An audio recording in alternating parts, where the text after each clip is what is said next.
Hi there, I'm Andrew, you're watching ThatGamerAjax, and welcome to this week's video where we are going to be discussing the Dishonored Roleplaying Game. This is actually a relatively recent acquisition that I got. I decided to get myself the book as a little treat during the Black Friday sales that kind of went on last year. Now, this is a game that I'm personally very excited to run as a game master. I have really enjoyed the Dishonored games as a whole, and just kind of reading through the core rulebook, and I'm most of the way done with it, but I just wanted to give a quick update on what my general first impressions are of this game. So, Dishonored is made by Modiphius Entertainment. I know that they are relatively known for making systems that have a 2d20 system that seems to be relatively flexible in terms of role-playing finesse and ways that your players can kind of experiment with different styles while they are playing. Based on the iconic Dishonored video game series that was developed by Arkane Studios, it's one of my personal favorites, and I'm actually working on a little bit of a playthrough for the entire series, so that way I can kind of reacquaint myself with the source material before I try to run this as a tabletop game. Personally, I think that this is a game that's going to have kind of a little bit more unique free-form role-playing mechanics compared to other games such as Dungeons & Dragons or another one of my personal favorites, Veil of the Void. Let's dive right on into my early impressions as to what I think works and maybe doesn't work quite so well with this game. So first and foremost, I think that this is a game that is going to be focusing largely on its role-play mechanics more than anything. Characters will have to make a kind of skill check, and then they have between 0 and 5 that they'll need to succeed. Generally, players are rolling 2d20, and then they have a target number that they are trying to roll below. Now, there are ways that you can get additional d20, so that way you can start making those harder checks, but we'll talk about that here in a little bit. Now, because of this, there are a few ways that game masters and players can kind of use these d20s and kind of determine how, or the number that they're aiming for when it comes to their skill check. Along with this is when you're kind of creating your character, you have different styles of play that you tend to focus on. You'll have a number between 4, which means that your character is inexperienced with that, and 8, which means that they're a lot more familiar with it. They're better at doing things in a certain way.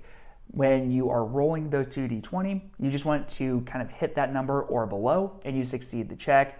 If you get more than what you need, it's converted into momentum that you can then use at a later time. It kind of goes into a pool that's shared by the entire party. When players are making their characters, they'll choose from an archetype rather than doing a traditional class system like what you see in Dungeons & Dragons.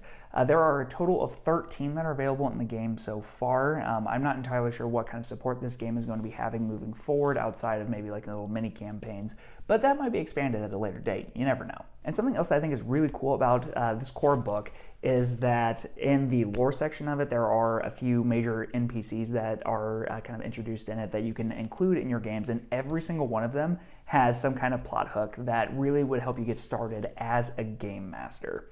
I already know that I'm starting to look at potential plots that I want to throw out for my players if we decide to run this as either a mini campaign or a one-shot. Now, I also wanted to take a moment to discuss the momentum and chaos mechanics that are in the game, because I think that it's kind of the standout mechanic for this game as a whole, and it might be part of the reason why you could, pitch this to players. Now, if you have players that are kind of really creative minded when it comes to solutions, I think this is a game that they're really going to like, because as we mentioned earlier, if you get more successes that you need, it goes into a pool that's called momentum. Now, players can use momentum in a few different ways. That can be gaining information from the game master, and you have to be kind of upfront and honest about it, but a player can kind of do what they will with that. They can also use momentum to purchase additional d20, so that way they can have a greater chance on succeeding those checks, particularly the ones that start to get more difficult.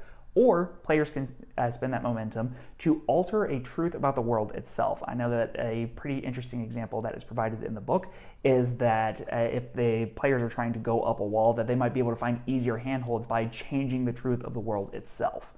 I think that with my group of players, they will definitely start using this mechanic a little bit more than maybe like garnering information directly from me. So I would be very interested to see how they use this. Now, chaos, on the other hand, is something that game masters get to utilize more than the players.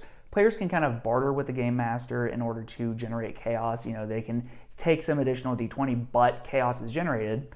Or if they do kind of either like shady or violent acts, it does generate chaos that the game masters get to use. Now, game masters can use chaos much like players get to use momentum. You can kind of change truths about either NPCs or locations to make things a little bit harder for the players, or you can just make it so that way consequences are going to happen if they fail a check. I think that it's going to require you to kind of like really be able to think on your feet, but I think that if you are a game master that is really good at improvisation, this is going to be a game that you're probably going to enjoy a lot. And lastly, if you enjoyed the Dishonored games, this is going to be a treat for you because there is so much lore that is packed into this book. I know that I thought that I knew a decent amount about the Dishonored series as a whole, and this has kind of shown me that I didn't really know near as much as I thought. There are in-depth bits and guides into all the locations across the Dishonored series. There is a lot of information on important NPCs. There's even information such as the whale oil production, which is kind of like a huge aspect of the Dishonored series. It's kind of like this gritty, almost steampunk style more than anything, but this really explains how that all works. There's even a detailed timeline in the lore pages that kind of allow you to see where you want to set a campaign, and there are bits of advice for things to include if you want to play the game at certain points in time. So let's get into what I think doesn't necessarily work so well for this game and things that I'm a little bit hesitant about when it comes to running this game for my friends and possible future players. First, I think that some of the mechanics in the game are relatively loose. Everything that I've seen so far doesn't really spell out how to run a combat encounter necessarily. There is nothing for tracking initiative. Health is relatively loose, and when a player is going to try to attempt to, if they want to fight an enemy, it just says for the most part they're either going to knock them out or kill them depending on the successes that they get when they make a specific skill check. It doesn't really have anything that's detailed for how to run combat properly in this game. I do have to say that I am a little concerned that this might be a game that lethality is going to be a bit of an issue because players don't really seem to get that much health. You can kind of boost that up by wearing different pieces of armor and everything like that, but even then, a couple of hits is going to be more than enough to kill a player character. So make sure that your players are aware of this if this is a game that you decide to check out. I'm also a little disappointed that some of the powers in the game are going to be kind of rare. I know that the Dishonored series, that's the whole point of them, is that you get access to all these supernatural abilities, but it even says in the game that those that are marked by the outsider, who have access to these powers, are very rare. So you'd probably be looking at having no more than 1 or 2 of your party members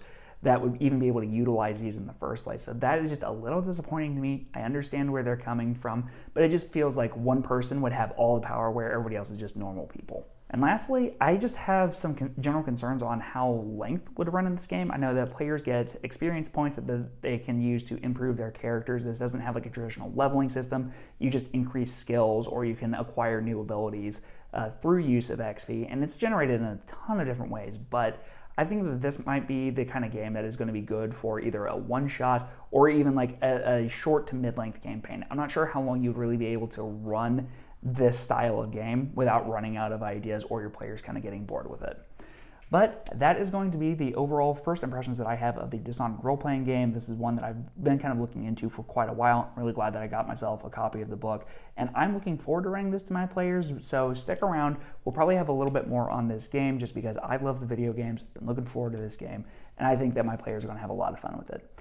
So, if you liked the video, don't forget to give it a thumbs up. If you want to see more tabletop content, maybe consider subscribing, and until then, I'll see you in the next video. Bye-bye.